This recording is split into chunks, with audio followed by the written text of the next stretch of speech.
Meta fires 8,000 employees while pivoting to an AI-native operating model. Elon Musk officially loses his $134 billion Megatrial against OpenAI, and private equity giants pour billions into new AI infrastructure. Welcome to today's Daily Rundown. I am your host, Anna. This podcast is researched and produced by Etienne Newman, senior software engineer from Université Laval, based in Calgary, Alberta. Today, we perform a forensic autopsy on the brutal reallocation of capital, this Tuesday, May 19th, 2026. The technology industry is undergoing a violent restructuring to fund the AI revolution. Meta is laying off 10% of its global workforce while simultaneously transferring 7,000 survivors into newly formed manager-light AI divisions. This ruthless pursuit of efficiency is mirroring a massive capital shift on Wall Street, as asset manager Blackstone announces a $5 billion joint venture with Google to build the physical data centers required to power this transition. Meanwhile, the war for the frontier has seen two massive developments. A federal jury has decisively rejected Elon Musk's lawsuit against OpenAI, clearing a massive legal hurdle for Sam Altman. But in a stunning defection, OpenAI co-founder Andrej Karpathy has officially joined rival lab Anthropic to build the next generation of autonomous agents. Before we dive into the data, I have a brief strategic request. The algorithms governing the app you are listening on right now dictate what intelligence reaches your feed. To ensure you never miss our most critical forensic autopsies, please hit follow or subscribe to the DJAMGAMIND channel on Apple Podcasts to always listen completely ads-free. It takes just 1 second, but it is the most effective way to help us scale this independent research. Today's episode is brought to you by Area. When companies are firing thousands to restructure around AI, your organization needs flawless technical intelligence. A special thank you to Area for sponsoring today's forensic briefing. Let's unravel the day. Before we begin today's briefing, a note for the brands listening.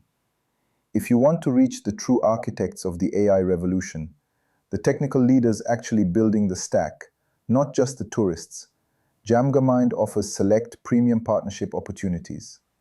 Let us position your product directly in front of the ultimate technical buyer. Visit jamgamind.com/partners.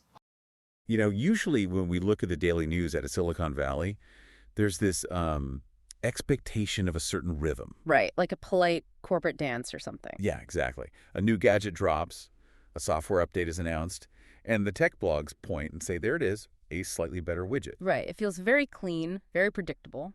We like to think of progress as this smooth upward curve that, slowly improves our lives without breaking too much along the way. Well, I mean, that's the PR spin anyway. Exactly. But you look at the raw data coming out of May 19th, 2026, and suddenly that smooth curve looks like a jagged cliff. Oh, absolutely. We aren't looking at iterative updates anymore. We are looking at a tectonic shift that is, frankly, brutal. Yeah, it's a structural metamorphosis, really. Right. You've likely seen the headlines, but today on the deep dive, we're cutting through all that PR spin to look at the raw mechanics of what is actually happening on the ground. Because the broader narrative here is a complete reallocation of capital and talent. It's a fundamental rewiring of the tech industry. And our stack of sources today is basically a blueprint for that. It's a forensic look at how the AI industry is aggressively restructuring, human labor, legal frameworks, physical infrastructure. Yeah, to understand where this technology is going, you first have to look at who is getting fired, who is getting hired, and where Wall Street is hiding the money. You have to follow the blood, the brains, and the billions. And you simply cannot understand the new AI economy without looking at the human cost. No, you really can't. The cost that is currently being paid on the floor of big tech. So let's start with the staggering numbers coming out of Meta today. Right. So the internal memo from Meta's HR head, Janelle Gale, it reveals a permanent reshaping of the company. Meta is laying off roughly 8,000 workers. Wow, 8,000. That's what, 10%? Yeah, 10% of their entire staff. And at the same time, they are permanently freezing another 6,000 open roles. Jeez. But, the most critical part of this memo isn't actually the shrinkage. In that same breath, Gale announced the reassignment of 7,000 surviving staff into 4 brand new AI groups. And the corporate phrasing they use for this is what really stands out to me. Gale said these new groups will operate on AI native design structures. Right. with fewer managers per employee. Yeah. Let's be incredibly cynical about this for a second, because it's like tearing out the middle 20 floors of a skyscraper while the building is still fully occupied. Just dropping it right down. Dropping the top half down with a massive crash, just so you can build a shiny new AI penthouse on the roof. I mean, they're discarding 8,000 human beings to flatten management under the guise of, like, AI efficiency. Which is a brutal way to phrase it, but accurate. I'm just trying to visualize how an AI native design structure actually functions day to day. Like, how does a bot act as a boss? Well, it functions by automating the connective tissue of a corporation. Think about what a middle manager actually does on a Tuesday. Right, lots of meetings. Meetings, sure, but they route tickets, they review code for quality assurance, they aggregate daily stand-up reports, and, they assign resources based on bottleneck analysis. Okay, so a lot of administrative routing. Exactly. Meta is placing a massive, irrevocable bet that artificial intelligence agents can now execute those administrative loops autonomously. So no more JIRA tickets. Well, instead of a human project manager reading a JIRA ticket and pinging a developer on Slack, the AI native structure digests the raw code, tests it, flags the errors, and routes the necessary adjustments without a human ever touching the workflow. Wow. Yeah, this isn't a cyclical cost-cutting measure for a bad quarter. It is an entire structural purge of the managerial class. When tech giants are firing thousands of people just to reorganize around artificial intelligence, it proves that deploying AI requires serious management infrastructure. We want to thank our sponsor, AIRA, for making today's briefing possible. AIRA provides the enterprise-grade AI management platform that organizations need to turn raw AI potential into measurable, secure workflow automation. You can find the link in the show notes.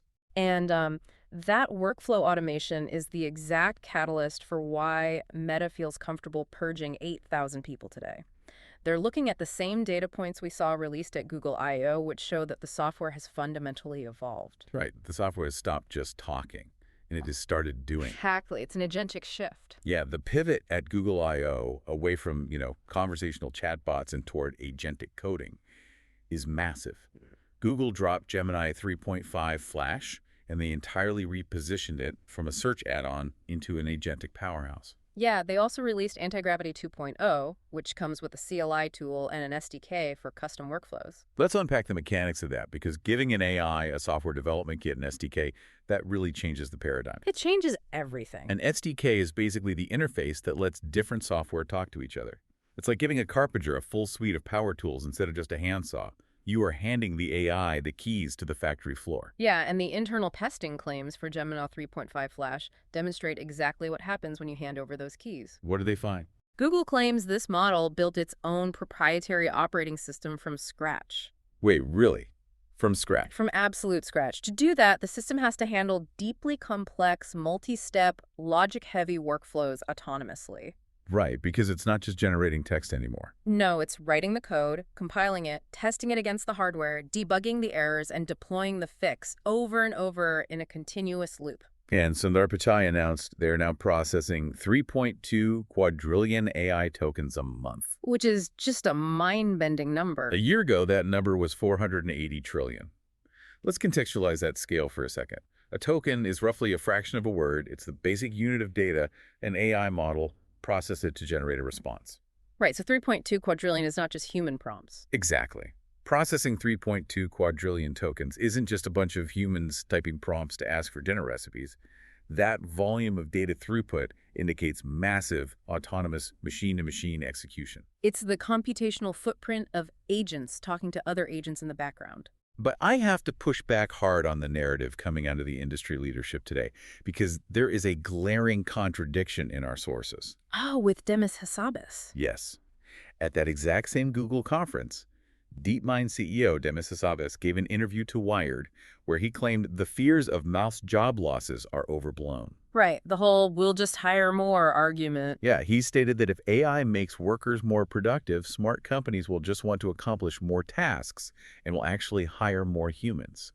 He even suggested that the people warning about mass unemployment have ulterior motives, like trying to raise venture capital. Which is quite the accusation. I mean, how can Hassabis say this with a straight face while I am looking at a spreadsheet where Meta is literally firing 8,000 people today to become AI efficient? Well, Hassabis is looking at the theoretical ceiling of human productivity, assuming corporate appetite for output is infinite. But it's not infinite. Right. Executives are looking at unit economics. We can look at the raw data from Cursor, the coding platform, to see why the human worker is losing that math equation. What's Cursor showing? They just released Composer 2.5. This is an agent built on Moonshot's Kimi K2.5 and backed by xAI's Colossus compute cluster. Heavy hitters. Yeah, and it is hitting frontier-level benchmark scores, matching heavyweights like Anthropic's 4.7 and OpenAI's GPT 5.5. Wow. But here's the kicker. An average development task using Composer 2.5 currently costs under $1. Under $1. I mean, that completely breaks the traditional corporate financial model. It shatters it. You cannot hire offshore junior talent for that price, let alone pay a domestic middle manager to oversee the task. And the cost for similar performance on older models was up to $11 per task just months ago. So the price is in free fall. Exactly. When autonomous agents become this cheap and this capable, the immediate corporate incentive is to flatten the human workforce. Meta is just the first major player to act aggressively on the math. Okay, so if the middle management layer is being purged and the junior coding tasks are being handed over to 99-cent agents, where is all the elite foundational talent going? Well, they're not getting laid off, that's for sure. Right. They are defecting and consolidating at the very top of the pyramid, like Andrej Karpathy. When the guy who helped found OpenAI and led Tesla's autopilot vision team officially defects to Anthropic, that is a massive market signal. It's huge. He dropped his education startup, Eureka Labs, today specifically citing that he was blown away by the rapid progress of agentic AI for coding. And you have to remember, Karpathy had previously been skeptical of agentic abilities. Right. He thought it was years away. Exactly. He assumed we were much further away from reliable autonomous action. His pivot tells you exactly where the actual frontier of the technology is right now. The ecosystem is hardening rapidly. Yeah, it's hardening around these foundational monopolies. Anthropic didn't just hire Karpathy today. They also acquired Stainless, the startup that builds all their official SDKs and developer tooling. So they are vertically integrating. They aren't just building the AI brain anymore. They are buying the company that makes the nervous system, connecting that brain to the rest of the software world. Meanwhile, OpenAI just announced a massive partnership with Dell to run their Codex agent directly inside corporate data centers. The middle ground is evaporating. It really is. You either own the foundational models like Anthropic and Google, or you are deeply integrating them into enterprise hardware like OpenAI and Dell.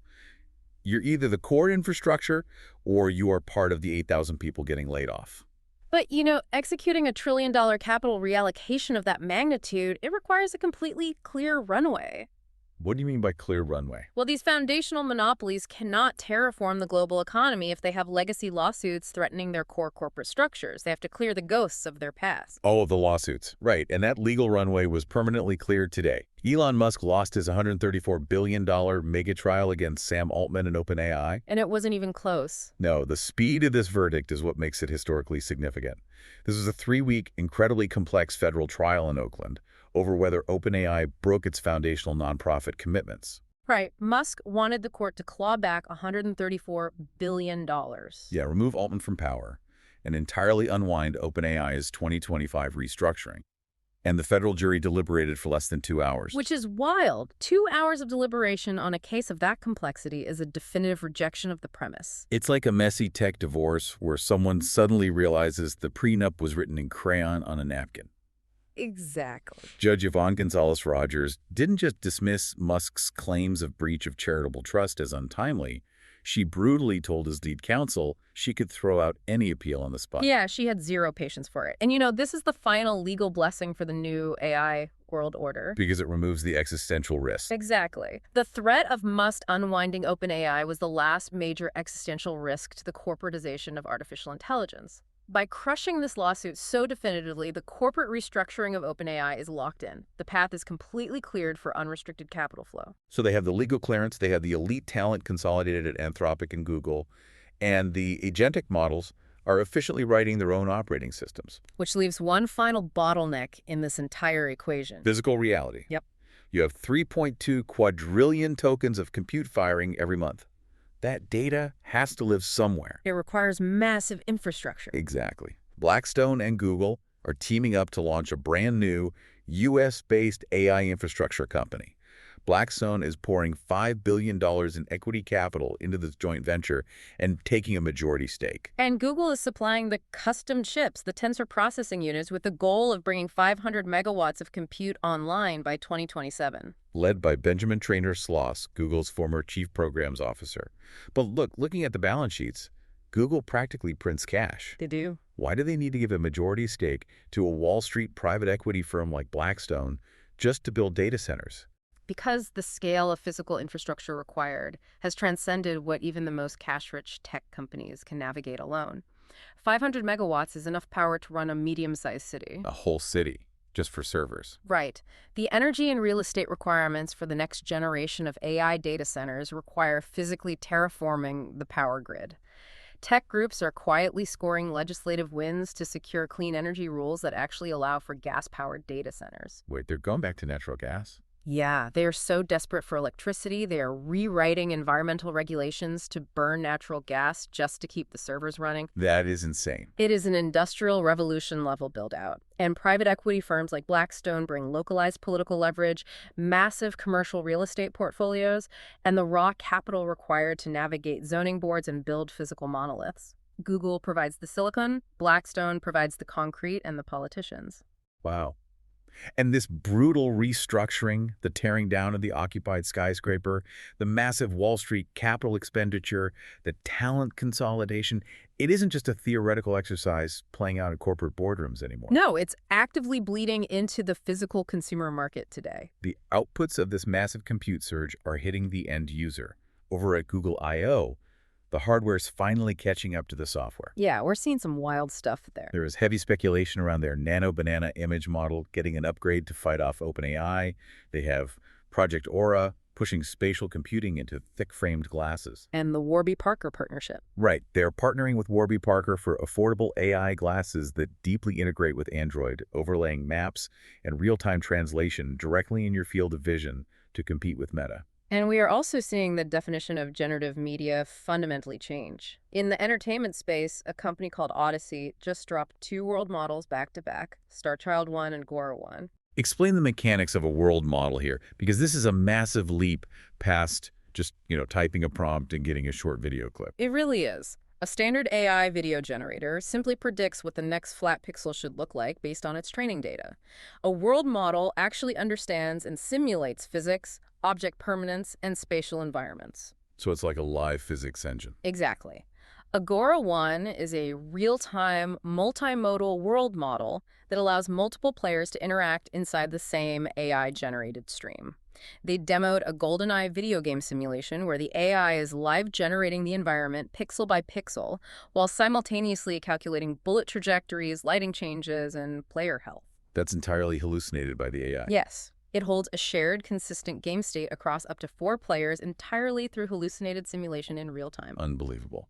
Then, on the completely opposite end of the spectrum from entertainment, you have Apple rolling out an update for the Vision Pro. Oh, the accessibility features. Yeah, they're introducing an accessibility feature that allows users to control motorized wheelchairs using only the headset's eye tracking system, requiring no complex recalibration. That's incredible. Pat Dolan, who has lived with ALS for 10 years, went on record calling this feature gold and completely life-enhancing.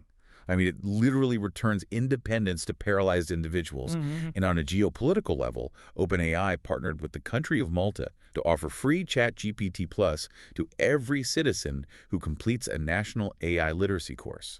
The contrast is jarring, isn't it? The destruction of the legacy corporate order is agonizing for those 8,000 workers caught in the middle of it at Meta, but the capabilities being born out of that massive industrial reorganization are undeniably miraculous for the end user. Entire sovereign nations are upskilling their populations overnight. Exactly. That is the dichotomy of the May 19th life cycle. The capital is flowing out of middle management salaries and directly into massive gas-powered data centers owned by Wall Street private equity. The foundational talent is flowing toward agentic, autonomous models that cost under $1 per task. Yeah. And the legal system has firmly cleared the runway for all of this to happen without interference. And, recognizing these macro trends is how you protect yourself and your investments. You have to see the board the way the executives at Google and Blackstone do. Right. The middle administrative layer of the economy is being actively hollowed out, and the value is being captured at the heavy infrastructure level and the extreme frontier of agentic capability. As we wrap up today's deep dive, I want to leave you with a final, slightly chilling concept to ponder.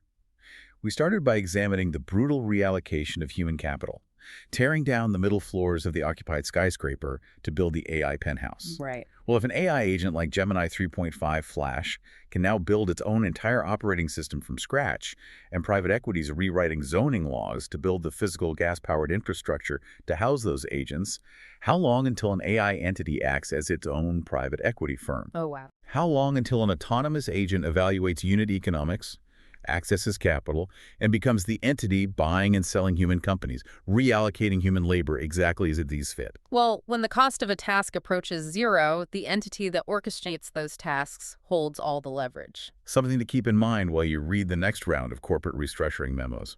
Thanks for joining us on the Deep Dive. We'll catch you next time. And before you go, if your company is building the tools that power the workflows we talked about today, I'd love to showcase them to this audience. We don't just run ads, we build technical simulations that prove your value. Let's build something together. Visit jamgamind.com/partners to get started. Until next time, keep building.